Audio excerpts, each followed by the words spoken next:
أعوذ بالله من الشيطان الرجيم. بسم الله الرحمن الرحيم. ولما جاء أمرنا نجينا هودا والذين آمنوا معه برحمة منا ونجيناهم من عذاب غليظ. وتلك عاد جحدوا بآيات ربهم وعصوا رسله واتبعوا أمر كل جبار عنيد. وأتبعوا في هذه الدنيا لعنة ويوم القيامة. ألا إن عادا كفروا ربهم. ألا بعدا لعاد قوم هود. وإلى ثمود أخاهم صالحا قال يا قوم اعبدوا الله ما لكم من إله غيره هو أنشأكم من الأرض واستعمركم فيها فاستغفروه ثم توبوا إليه إن ربي قريب مجيب.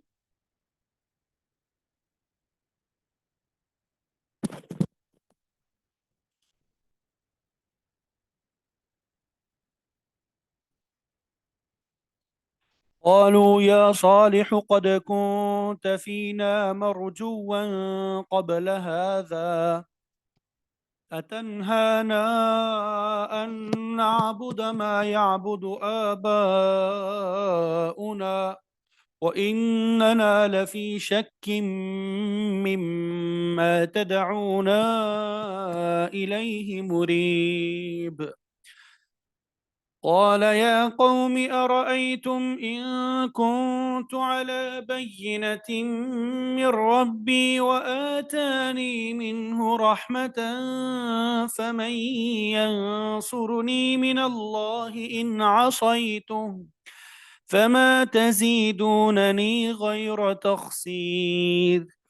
ويا قوم هذه ناقة الله لكم آية فذروها تأكل في أرض الله ولا تمسوها بسوء فيأخذكم عذاب قريب.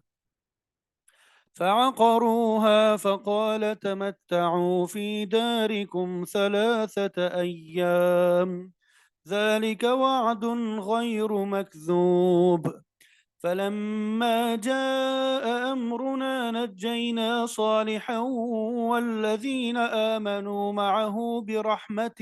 منا والذين آمنوا معه برحمة منا ومن خزي يومئذ إن ربك هو القوي العزيز. وأخذ الذين ظلموا الصيحة فأصبحوا في ديارهم جاثمين كأن لم يغنوا فيها ألا إن ثمود كفروا ربهم ألا بعدا لثمود. ولقد جاءت رسلنا إبراهيم بالبشرى قالوا سلاما قال سلام فما لبث أن جاء بعجل حنيذ. فلما رأى أيديهم لا تصل إليه نكرهم وأوجس منهم خيفة قالوا لا تخف إنا أرسلنا إلى قوم لوط وامرأته قائمة فضحكت فبشرناها بإسحاق ومن وراء إسحاق يعقوب. قالت يا ويلتى أألد وأنا عجوز وهذا بعلي شيخا إن هذا لشيء عجيب. قالوا أتعجبين من أمر الله رحمة الله وبركاته عليكم أهل البيت إنه حميد مجيد فلما ذهب عن إبراهيم الروع وجاءته البشرى يجادلنا في قوم لوط إن إبراهيم لحليم أواه منيب يا إبراهيم أعرض عن هذا إنه قد جاء أمر ربك وإنهم آتيهم عذاب غير مردود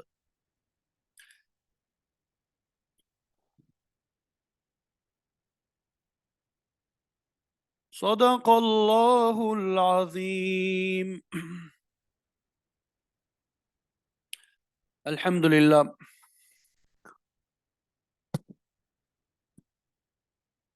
ابھی آپ کے سامنے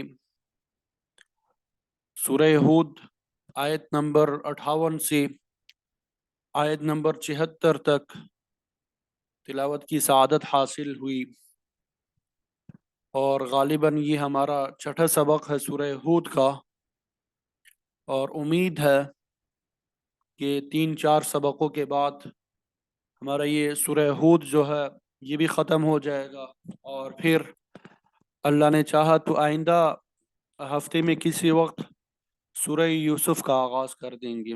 ٹھیک، آج بدھ ہے، کل جمعرات، تو آئندہ ہفتے میں امید ہے کہ سورہ یوسف کا آغاز ہو جائے گا۔ تو ابھی آپ کے سامنے جو سورہ ہود آیت نمبر 58 کی تلاوت کی، پھر یہاں سے ترجمے کا آغاز کرتے ہیں، پھر اس کے بعد مفسرین نے جو تفسیر بیان کی ہے وہ آپ کے سامنے ذکر کریں گے۔ اللہ تعالیٰ سے دعا ہے کہ اللہ تعالیٰ اپنی بارگاہ میں قبول فرمائے، ہمارے لیے آسان بنائے، ہماری تمام پریشانیاں، مشکلات اور مصائب کو دور فرمائے، حل فرمائے، آسانی کا معاملہ فرمائے، تمام رکاوٹوں کو دور فرمائے۔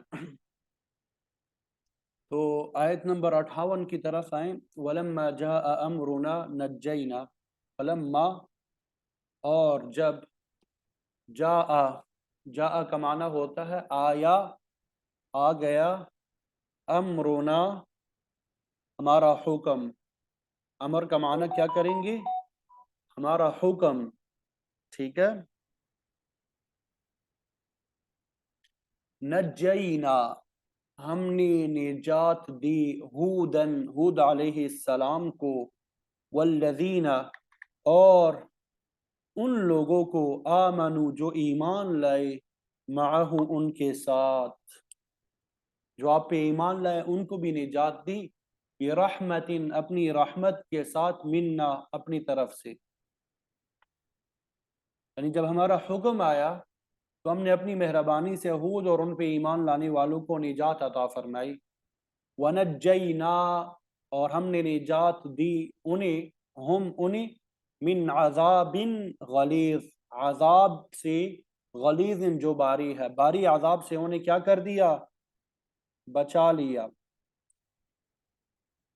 وَتِلْكَ عَادٌ وَتِلْكَ عَادٌ اور وہ عاد ہے، جحدوا انہوں نے انکار کیا، بآیات ربہم اپنے رب کی آیتوں کا، بآیات ربہم اپنے رب کی آیتوں کا انہوں نے انکار کیا، وعصوا اور انہوں نے نافرمانی کی، رسلہ اپنے پیغمبروں کی، واتبعوا اور انہوں نے پیروی کی، امر حکم کی، کل جبار ہر سرکش کی، عنید عناد رکھنے والے کی، یعنی یہ قوم عاد تھی جنہوں نے اپنی رب کے آیتوں کا انکار کیا، اللہ کے پیغمبروں اور رسولوں کی نافرمانی کی، اور ہر سرکش عناد رکھنے والے کے حکم کی پیروی کی۔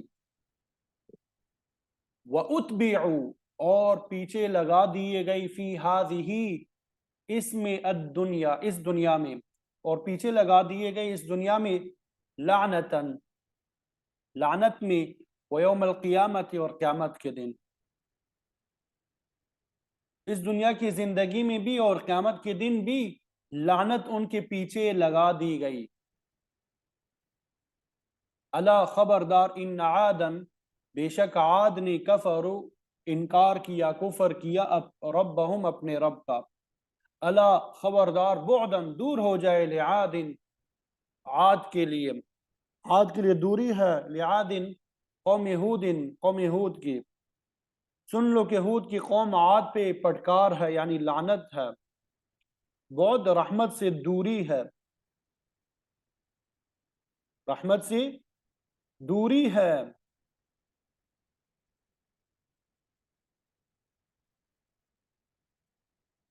وَإِلَى ثَمُودَ أَخَاهُمْ صَالِحًا، اور سمود کی طرف ان کے بھائی صالح کو ہم نے بھیجا، قال اس نے کہا یا قوم اے میری قوم اعبدوا اللہ، اللہ کی عبادت کرو تم، ما لکم نہیں ہے تمہارے لیے من الہ کوئی معبود غیر ہو اس کے علاوہ، یہ جملے تو بار بار آ رہے ہیں، آپ کو ان کا ترجمہ آتا ہوگا، ہوا انشأکم وہی ذات ہے، انشأکم انشأ جس نے پیدا کیا کم تمہیں، من الارض زمین سے، واستعمر اور اس نے آباد کیا کم تمہیں، فیہا اس میں، فاستغفروہ تو آپ مغفرت طلب کرو اس سے، ثم توبو پھر توبہ کرو، الیہ اس کی طرف، ان ربی بے شک میرا رب، قریب قریب ہے، مجیب قبول کرنے والا ہے،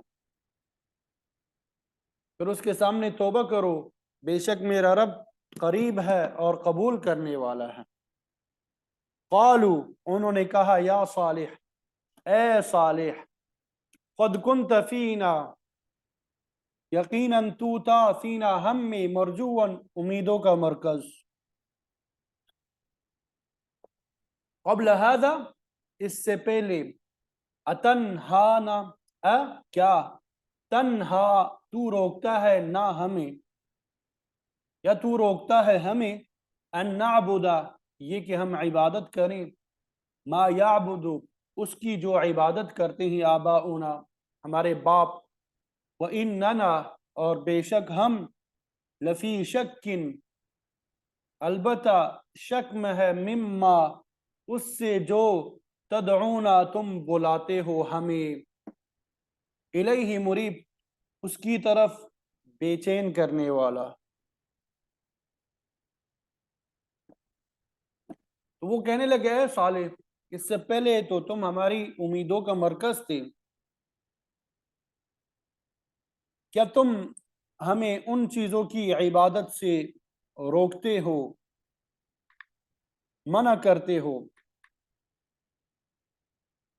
جن کی عبادت ہمارے آباء و اجداد کرتے رہے، تم جس چیز کی طرف ہمیں دعوت دے رہے ہو ہم اس کے حوالے سے بے چین کرنے والے شک میں مبتلا ہے، یہ ایسا شک ہے جس نے ہمیں اضطراب میں ڈال دیا ہے۔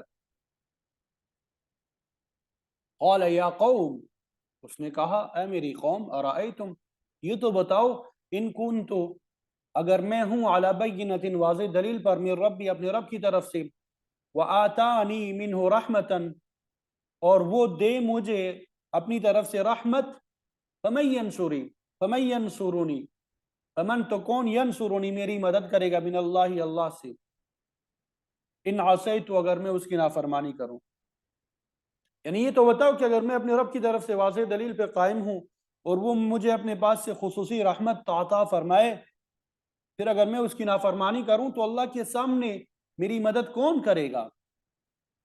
فما تزیدوننی غیر تقصیر، فما تزیدون تو تم اضافہ نہیں کرتے، فما تزیدون فا تو، ما نہیں، تزیدون تم اضافہ کرتے، نی مجھے، آپ اضافہ نہیں کرتے مجھے، غیر تقصیر نقصان کے علاوہ، یعنی تم میرے نقصان کے علاوہ کچھ نہیں بڑھا رہے، وَيَا قَوْمِ اور میری قوم هَذِهِ نَاقَةُ اللَّهِ یہ اللہ کی اونٹنی ہے لَكُمْ آیَةً تمہارے لیے نشانی ہے فَذَرُوهَا 3 الفاظ ہے تو ذرو تم چھوڑ دو ہا اسے یعنی اس اونٹنی کو تأکل وہ کھاتی رہے فی ارض اللہ اللہ کے زمین میں ولا تمسوها اور اسے ٹچ نہ کرو اسے مت چھوؤ بسوء برائی کے ساتھ یعنی برائی کے ارادے سے اسے ہاتھ بھی نہ لگانا ورنہ کیا ہوگا فَيَأْخُذَكُمْ تو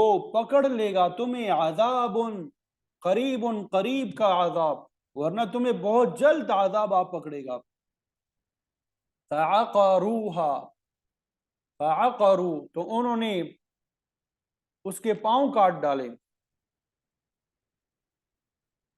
اونٹنے کے پاؤں کاٹ ڈالے فقال تو کہا اس نے تمتعوا فائدہ اٹھا لو تم فی دارکم اپنے گھروں میں 3 ایام 3 دنوں تک ذالک وعد یہ وعدہ ہے غیر مکذوب جسے جھٹلایا نہیں جائے گا یہ ایسا وعدہ ہے جو کہ جھوٹا نہ ہوگا فلما جاء پھر جب آیا امرنا ہمارا حکم نجینا ہم نے نجات دی صالحا صالح کو والذین اور ان لوگوں کو آمنوا جو ایمان لائے معاہو اس کے ساتھ برحمت اپنی رحمت کے ذریعے منا اپنی طرف سے ومن خزی یومئذ خزی یہ رسوائی کو کہتے ہیں یومئذ اس دن کی رسوائی سے ہم نے انہیں نجات دی یعنی جب ہمارا حکم آیا تو ہم نے اپنی مہربانی سے صالح اور ان پہ ایمان لانے والوں کو نجات عطا فرمائی اور اس دن کی رسوائی سے بچایا ان ربک هو القوی العزیز بے شک تیرا رب وہ طاقتور ہے غالب ہے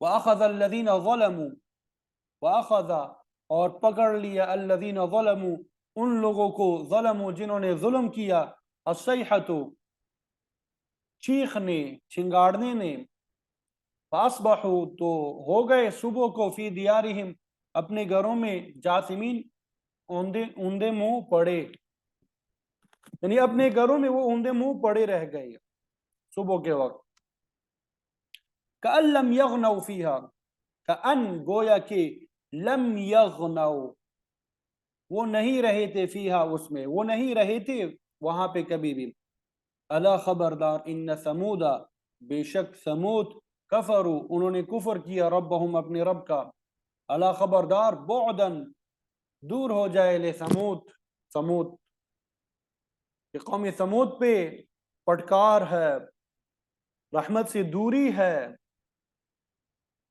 وَلَقَدْ جَاءَتْ رُسُلُنَا اور البتہ یقیناً جاءت آئے رسولنا ہمارے بھیجے ہوئے ابراہیم علیہ السلام کے پاس کیا چیز لے کے آئے بالبشرا خوشخبری لا کے قال انہوں نے کہا سلام ہو قال سلام ابراہیم علیہ السلام نے بھی جواب فرمایا سلام ہو فما لبثا تو نہیں ٹھہرا وہ ان یہ کہ جاء وہ لے آیا بعجل ایک بچڑا حنیذ بھنا ہوا یہاں تک کہ ایک بھنا ہوا بچڑا لے آیا فلما رآ ایدیہم پھر جب دیکھا اس نے ایدیہم ان کے ہاتھوں کو لا تصلو وہ نہیں پہنچتے الیہ اس کی طرف نکرہم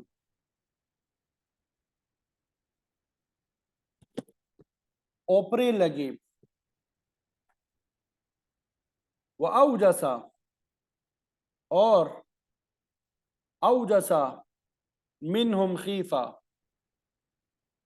وَأَوْجَسَ اور اس نے ڈر محسوس کیا منہم ان سے خیفتاً خوف کا کے قالو تو وہ کہنے لگے لا تخف مت ڈر انا ارسلنا بے شک ہم بھیجے گئے ہیں الی قوم لوط کی طرف ہمیں قوم لوط کی طرف بھیجا گیا ہے اس لیے آپ مت ڈریے وامرأتہ اور ان کی بیوی قائمۃ کڑی ہوئی تھی فضحکت تو وہ ہنسنے لگی فبشرنا تو ہم نے خوشخبری دی انہیں بے اسحاق کی ومن وراء اسحاق اور اسحاق کے پیچھے یعقوب کی قالت وہ کہنے لگی یا ویلتا ہائی